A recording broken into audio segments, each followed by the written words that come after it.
చందమామ కథలకు స్వాగతం. ఈనాటి మన కథ మాణిక్య వాచకర్. ఇది ఒక భక్తుని గాథ. పాండ్యరాజులు మధురా పట్టణాన్ని ఏలుతూ ఉండే కాలంలో ఒక రాజు వద్ద వాదవూరార్ అనే మంత్రి ఉండేవాడు. వాదవూరార్ శివభక్తి పరాయణుడు. ఒక రోజున రాజు వాదవూరార్ని పిలిచి, ఓయి మంత్రి, నీవు చోళరాజ్యమంతా తిరిగి ఎంత ధనమైనా సరే వెనుదీయక వెచ్చించి మన ఆస్థానానికి పేరు తెచ్చే ప్రశంసమైన మేలుజాతి గుర్రాలను తీసుకురావాల్సింది అని చెప్పి పంపాడు. సరేనని రాజాజ్ఞ ప్రకారం వాదవూరార్ బయలుదేరి వెళుతూ ఉండగా దారిలో ఒక పొగడు చెట్టు కింద ఒక వృద్ధ బ్రాహ్మణుడు ఎదురయ్యాడు. గొప్ప తేజంతో ప్రకాశిస్తున్న ఆ బ్రాహ్మణ్ణి చూసి చూడటంతోనే వాదవూరార్ మనస్సులో ఒక విధమైన సంచలనం కలిగింది. అతడు వృద్ధుణ్ణి మహానుభావుడిగా ఎంచి సాష్టాంగపడ్డాడు. మహాత్మా, నాకు చిన్నప్పటి నుంచి కుతూహలంగా ఉండే ముక్తి మార్గం నీవు చూపించగలవని తోస్తున్నది. కనుక తరుణోపాయం చూపి పుణ్యం కట్టుకోవాల్సింది అంటూ వేడుకున్నాడు. అప్పుడు వృద్ధ బ్రాహ్మణ రూపంలో ఉన్న పరమశివుడు నిజ రూపంలో సాక్షాత్కరించి వాదవూరారుకు తరుణోపాయం అనుగ్రహించి అదృశ్యమయ్యాడు. ఆ క్షణం నుంచి వాదవూరారుకు కవితావేశం కలిగింది. తన ఇష్ట దైవమైన శివుని గురించి అత్యద్భుతమైన పద్యాలు ఆసువుగా చెప్పనారంభించాడు.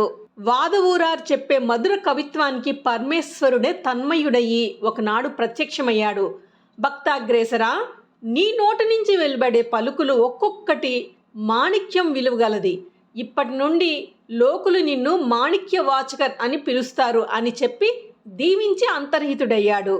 శివభక్తుడిగా మారిన వాదవూరార్ తన చేతిలో ఉండే రాజద్రవ్యాన్ని అంతటినీ వినియోగించి ఒకచోట శివాలయం నిర్మించి ఇష్ట దైవాన్ని కొలుస్తూ అక్కడనే ఉండిపోయాడు.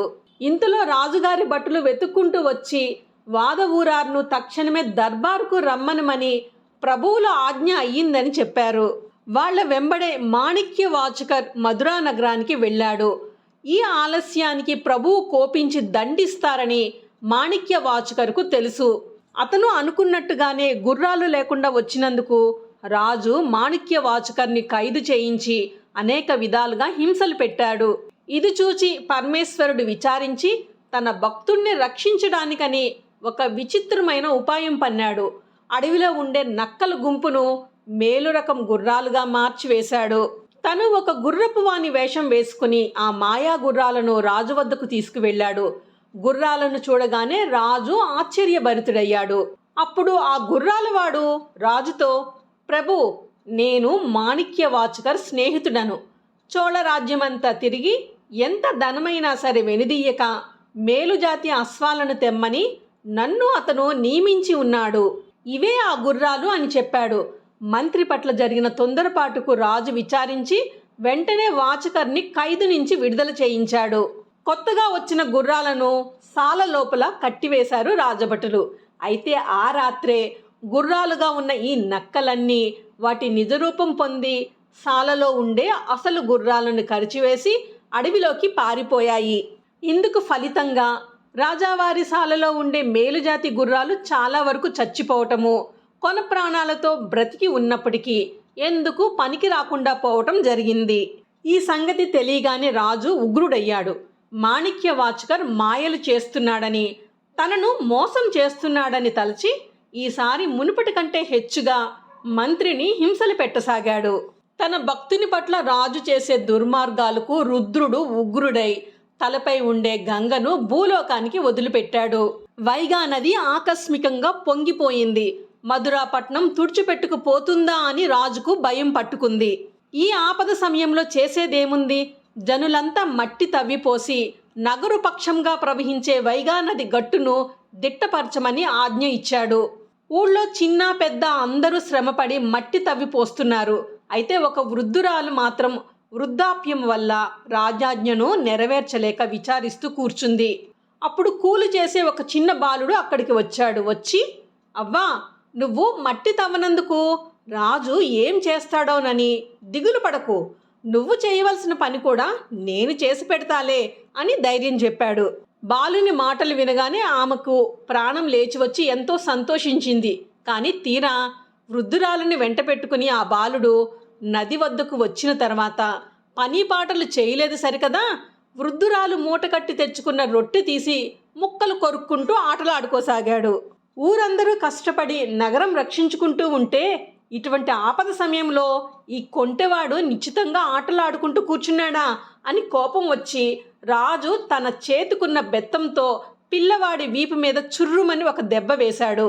చిత్రమేమిటో కానీ రాజు వేసిన ఆ దెబ్బకు అక్కడే ఉండే అందరి వీపులు చుర్రుమన్నాయి. అందరి వీపుల మీద ఆనవాలు పడ్డాయి. ఎవరి మట్టుకు వారే వీపులు తడిమి చూసుకోసాగారు. అందరితో పాటు రాజు వీపు మీద దెబ్బ తగిలింది. రాజు వీపు మీద ఎప్పుడైతే చుర్రుమన్నదో ఆ క్షణమందే రాజుకు జ్ఞానోదయమైంది.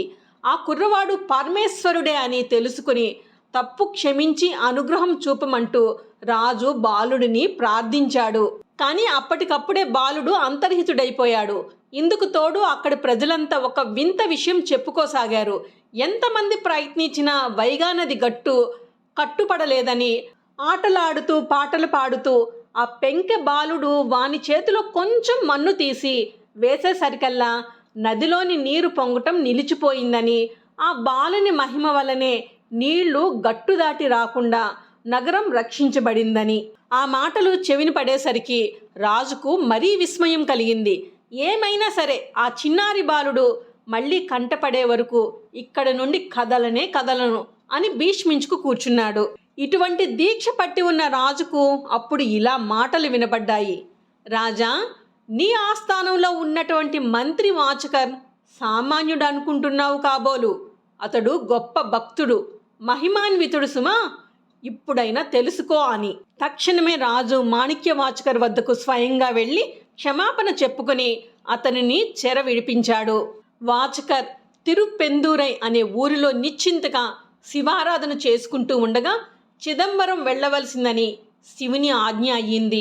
ఆ ప్రకారం మాణిక్య వాచకర్ చిదంబరం వెళ్ళాడు.